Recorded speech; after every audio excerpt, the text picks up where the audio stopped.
I'm here in Park City, Utah with my good friend Paul Zane Pilzer. Paul, how are you? Great.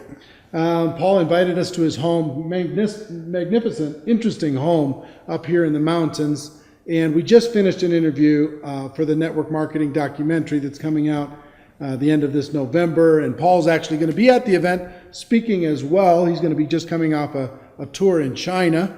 And Paul is an entrepreneur. He is a college professor. He is an author of 11 best-selling books. The first book that I read that changed my thinking on distribution and how network marketing fit in the world was a book called Unlimited Wealth. I'd still recommend you get that book today. He's working on a book now called The Sharing Economy. The Sharing Revolution. The Sharing Revolution, which is going to be coming out next year, hopefully, and doing a lot of research on that. And he's also an entrepreneur, very successful entrepreneur. He sold a company last year for, what, 435 million. It was in the middle of an IPO. One of our customers bought the whole company. 435 million. So Paul's doing okay financially. He's spoken and been an advocate for the network marketing profession for a long time. So first of all, thank you for agreeing to do the documentary. Thank you for saying hi to this community. Just so you know, this community is about 500,000 people around the world in hundreds and hundreds of network marketing companies and over 100 countries that watch this on a daily basis. So I want to just turn the camera on and have you say hello to them, but also share with me or share with them what you shared with me about the value of network marketing, what's happening in the economy today, and what you see moving forward in the future. The world economy, led by the U.S. economy, is in great shape.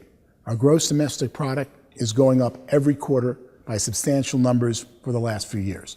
And I'm predicting far greater economic growth in our actual output, what we produce. Amazingly, at the same time, unemployment is skyrocketing. What we're seeing is the real growth is the growth per employed person in gross domestic product. An example I use in my work would be, let's go visit Pilzer's Island, where 10 people fish with a fishing line. And they go out every day and they barely catch enough fish with their line for each fisherman to feed their wife and their kids. And all of a sudden, new technology shows up, a missionary with a net. Now, 2 fishermen with the net, one to pilot the boat, one to throw the net, can catch all the fish that 10 used to with the lines. That's a 500% increase in productivity. The island still got the same amount of fish, but it's got 80% unemployment. And of course, the challenge is, how do we quickly get that 80%, the 8 fishermen who no longer are needed to fish, to do something else? And the problem is each job they should do doesn't exist yet.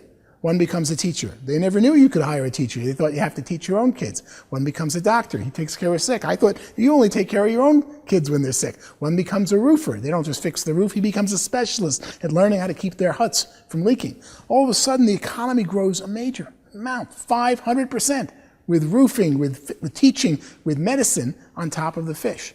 But notice, none of those jobs existed until the unemployment occurred, the 80% unemployment from the net. And that's where we are in the world today. Let me ask you a question on the unemployment. You say unemployment skyrocketing, but the reports, if you look on the news, they say unemployment's going down. Well, that's because we changed the definition a few years ago of unemployment. In the United States, if you haven't found a job for 6 months, we don't count you as looking. We say you're no longer on the unemployment rolls. So we really have, in the order of 30% by my numbers of the U.S. population, unemployed or underemployed. Doing some token, 30%. Doing some token job. And that's just looking at the people who are out there producing value and going to work. And you see it all the time. You know, look at the government's number of 7% unemployment because they're only counting the ones who are less than 6 months unemployed, right? And if you look close at that, you go, it doesn't fit my reality. Take a list of I like to take the list of the 24 little homes in the block I grew up on. Where are they now? And who's unemployed at 50 years old? Or do the unemployed list of your relatives, of your cousins, or take some body of population, not based on where they work, and look who's unemployed, and you'll see 30% of the people in your life would love a job, would be working, but aren't finding something. Or would love a better job. Absolutely. Maybe they're working part-time somewhere. Not what they would call fully employed or utilized. Yeah. And then what we see is that those who are employed are making more money than ever before. We see that right now when you go to book an airline seat and they're all filled up. at prices 40, 50% above 5 years ago. We see that whenever you want to go to a certain restaurant or buy the newest car. They're all producing them, but you have to wait for it. So those who are doing well are doing better and better than ever before, and they're about 50, 60% of our economy. The challenge and crisis is, what are we going to do worldwide with the people who are laid off because we no longer need vinyl records or digital CDs or CD-ROMs or all these new things as technology keeps changing, and we find better ways to do things more efficiently. Or Uber is so much better way of getting somewhere in a town than using a taxi, but someone's got to go retrain the taxi driver how to own his own car, take it clean, and become an Uber entrepreneur. Or Airbnb is a certainly much, much better way to go stay in a city than some horrible hotel room where you got to wait in line and check in, and you don't know who you're asking, and everyone's trying to sell you something at every time, and a cup of coffee is $8, than staying with some friend of yours. In fact, one of my employees just recently, I asked who uses Airbnb. Girl raised her hand. I said, how do you use it? She said, I rent out the couch in my studio apartment. And I looked at this young girl and I said, you feel safe renting out a one-room apartment studio? And you feel safe renting the couch? Yes, I only rent it to graduates of Oberlin College. I go, why Oberlin? Well, they like music. It's a great music school. And I went there. And when they tell me who they are, I check out on the web. I sign in as an Oberlin alum, and I see that they're really who they are. And then we usually have a lot in common because they're often from the same class. What a great world. Have a fascinating guest this weekend, and she pays for 110% of her rent by renting 10 days in a ski town, the couch in her studio apartment, to someone who went to college that she may or may not have known before. We see so many improvements in the world due to technology happening fast. But the scary thing is, what are we going to do with the unemployed? And that, of course, brings me to why I love network marketing so much. And love is really the right adjective here. Because only network marketing goes out there and says your employment past doesn't determine your economic future.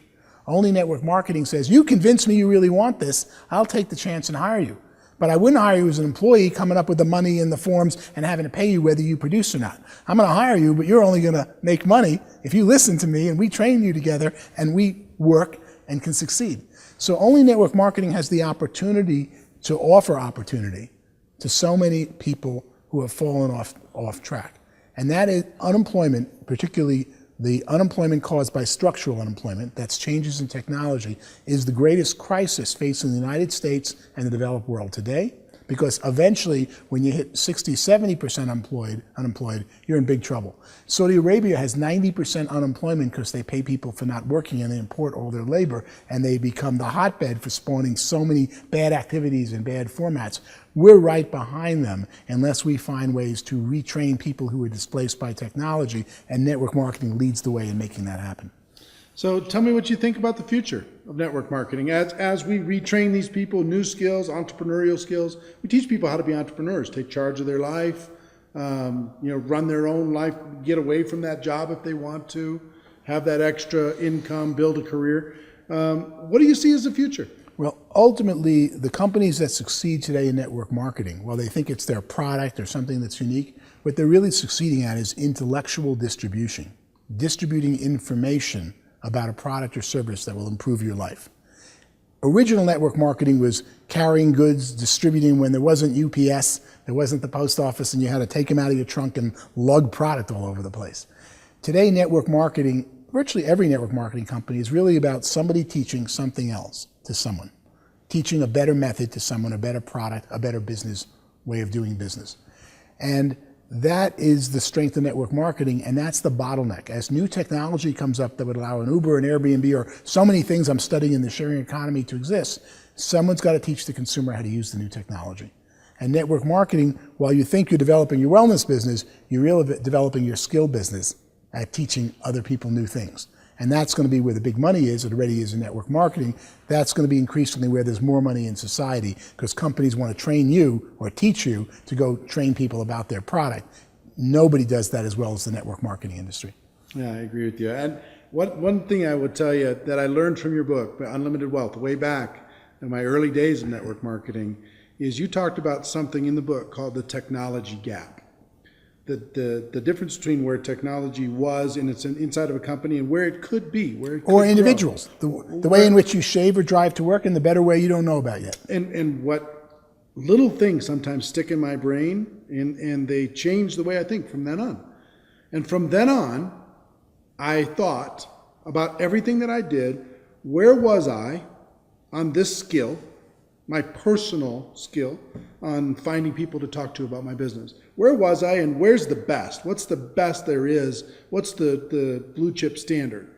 And what steps do I need to take in order to get from where I am to where I got? And every time I got to that next step, there was always something else. There was always a little growth. There was always somebody figured out a new way to be able to do it a little bit better, a little bit better. It's like climbing the mountains behind you. As you climb each mountain peak, you see another higher peak, but you couldn't have seen it because the mountain was in your way. And then you get to the higher peak and there's another mountain in your way, and you find there's always another higher mountain, a better way of doing something. But until you mastered the one you're challenged by, you didn't know there was another higher way. Well, instead of looking for the magic downline or the magic product or the magic compensation plan, I was looking for the magic me because of the technology gap idea in my head that you planted from your book that said, you had me go, okay, here's where I am on the 7 skills of network marketing. Here's where I am in my own attitude.